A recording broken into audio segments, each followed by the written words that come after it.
యేసుక్రీస్తు ప్రభు అతి శ్రేష్టమైన నామంలో వీక్షకులందరికీ శుభములు. అందరూ సంతోషంగా ఉన్నారా? 40 రోజుల ఉపవాస దిన ధ్యానాలలో, ఉపవాస ప్రార్థన దిన ధ్యానాలలో మనం 36వ దినానికి చేరుకున్నాం. ఈ రోజున ఈ దిన ధ్యానాంశము ప్రభు వైపు చూడు, జీవించు. ప్రభు వైపు చూసి నువ్వు జీవించాలి.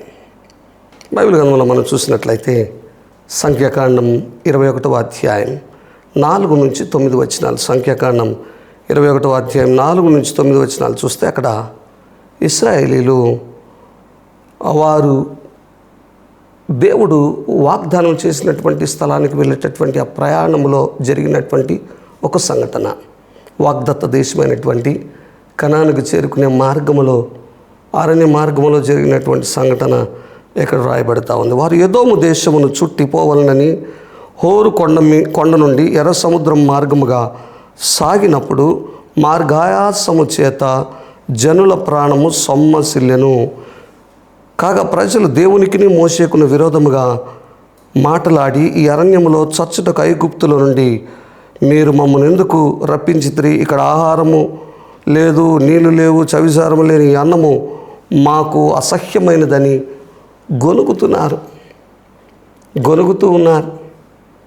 ఇక్కడ బైబిల్ అందుకే సెలవిస్తూ ఉంది. కొరింథీయులకు రాసిన మొదటి పత్రిక 10వ అధ్యాయం 10వ వచనంలో చూస్తే, వారిలో కొందరు సనుగుకొనిరి, సనికి సంహారకుల చేత నశించిరని రాయబడతా ఉంది. ఆత్మీయ జీవితంలో, విశ్వాస జీవితంలో గొనుగుడు సనుగుడికి అవకాశం ఉండటానికి వీలు లేదు. గొనుగుడు సనుగుడు ప్రశ్నే లేదు. ప్రభు మన హృదయాలను ఏలుతూ ఉన్నప్పుడు, యేసుక్రీస్తు ప్రభు మన జీవితాల మీద ఆధిపత్యాన్ని కలిగి ఉన్నప్పుడు, పరిశుద్ధాత్మ దేవుడు మన విశ్వాస జీవితాలను, ఆత్మీయ జీవితాలను ముందుకు నడిపిస్తూ ఉన్నప్పుడు నువ్వు దేన్ని ఎందుకు కొనగాలి, ఎందుకు సనగాలి? ప్రతి ఒక్కటి కూడా, అది శ్రమ కావచ్చు, శోధన కావచ్చు, అది ప్రతికూల అననుకూల పరిస్థితి ఎదురైనా, అనుకూల పరిస్థితి ఏదైనా కూడా ప్రభు మన జీవితం మీద యజమానిగా ఉన్నాడు. ఆయన చూచే దేవుడు, చూసుకునే దేవుడుగా ఉన్నాడనే సత్యాన్ని మర్చిపోకూడదు. ఎర్ర సముద్రం 2 పాయలుగా చీల్చింది ప్రభువే, వారు తెలుసలేదు. 430 సంవత్సరాల దాస్యత్వం నుంచి, ఐగుప్తు దాస్యత్వం నుంచి మోషే నాయకత్వంలో విడిపించింది ప్రభువే, దేవుడే. దేవుడు వాగ్దానం చేశాడు, నేను మిమ్మను పాలు తేనెలు ప్రవహించే దేశమైనటువంటి కనానులోనికి మిమ్మల్ని నడిపిస్తాను, స్వాస్థ్యంగా మీకు ఆ స్థలాన్ని ఇస్తానని ప్రభు వాగ్దానం చేసి ఉన్నాడు. వాగ్దానం చేసిన దేవుడు నమ్మదగిన దేవుడు. అయితే వీరు ఇక్కడ గొనిగారు, సనిగారు. సనిగినప్పుడు దేవుడు తాపకరమైన సర్పములను ఆయన పంపించినట్లు అక్కడ చూస్తున్నాం. తాపకరమైన సర్పములు వెళ్ళాయి. ఇక్కడ చూస్తే ఈ సర్పం పేరు ఈకొలరాటస్ అని అంటున్నారు. ఇంకొక పేరు కూడా ఉంది దీనికి, మరి ఎకిస్ క్యారినాటస్ అనే పేరు కూడా దీనికి ఉంది. ఈ పాములు దీన్ని ఏమంటారంటే శాండ్ వైపర్, రసల్ వైపర్ అంటే మనకి ఇక్కడ దొరికేది, మనకు కనబడేది మన ప్రాంతాల్లో రక్త పింజరి, దీన్ని ఇసుక పింజరి పాములు అంటారు. అతి విషపూరితమైనటువంటి పాములు, తాపకరమైనటువంటి సర్పమును ప్రభు పంపించినప్పుడు అవి కాటేస్తుంటే అనేకులు చనిపోతున్నారు ఇశ్రాయేలీయులు. వెంటనే వారికి అర్థమైంది, ఓ దేవునికి మోషేకి విరోధంగా మాట్లాడడం, అందుకే మనకి దుస్థితి అని. వెంటనే మోషే నాయకుడైన మోషే దగ్గరికి వెళ్ళి, అయ్యా నీకును దేవునికి విరోధంగా మేము మాట్లాడాం, అయ్యా దేవుని దగ్గర వేడుకో, అయ్యా ఆపేయి చనిపోతున్నారు అనేక మంది అన్నప్పుడు, మోషే ప్రభు దగ్గర వేడుకున్నప్పుడు ప్రభు ఒక మాట చెప్పాడు, ఒక ఎత్తైన ప్రదేశంలో ఒక ఇత్తడి సర్పాన్ని నిలబెట్టు, ఆ ఇత్తడి సర్పమును ఎవరైతే నిదానించి చూస్తారో వారు బ్రతుకుతారని ప్రభు సెలవిచ్చారు. అయితే వీరు ఆ ఇత్తడి సర్పాన్ని మోషే పెట్టించాడు. ఆ ఇత్తడి సర్పం వైపు ఎవరైతే నిదానించి చూశారో వారందరూ కూడా బ్రతికారని ఇక్కడ వాక్య భాగంలో రాయబడతా ఉంది. అయితే తర్వాత దినాలలో ఏమైపోయిందంటే, ఒక 700 సంవత్సరాలు ఆ ఇత్తడి సర్పమే ఒక దేవతగా మారిపోయింది. అందరూ కూడా ఇత్తడి సర్పం దగ్గరికి వెళుతూ చాలామంది అక్కడికి వెళ్ళి పూజించడం ప్రారంభమైంది.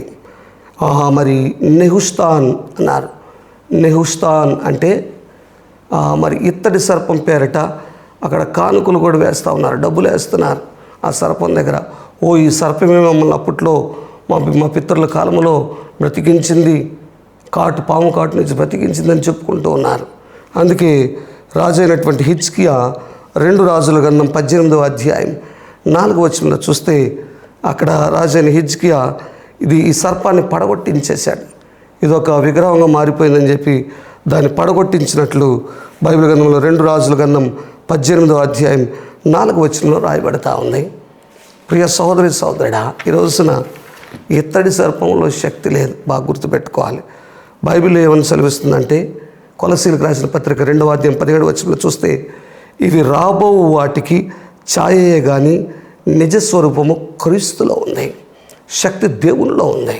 ఎల్ షదాయ్ దేవుడు, సర్వశక్తిమంతుడైన దేవుడు వారిని బ్రతికించారు. కాబట్టి ప్రభు వైపు చూసినప్పుడు నీవు బ్రతికించబడతావు, జీవిస్తూ ఉన్నావు. ఈ రోజున చనిపోయేటటువంటి పరిస్థితిలో ఉన్నావేమో, కృంగిన స్థితిలో ఉన్నావేమో, ప్రభు వైపు చూడం. యెషయా గ్రంథం 45వ అధ్యాయం 22వ వచనంలో చూస్తే దేవుని వైపు చూచి రక్షించబడమని బైబిల్ సెలవిస్తూ ఉంది.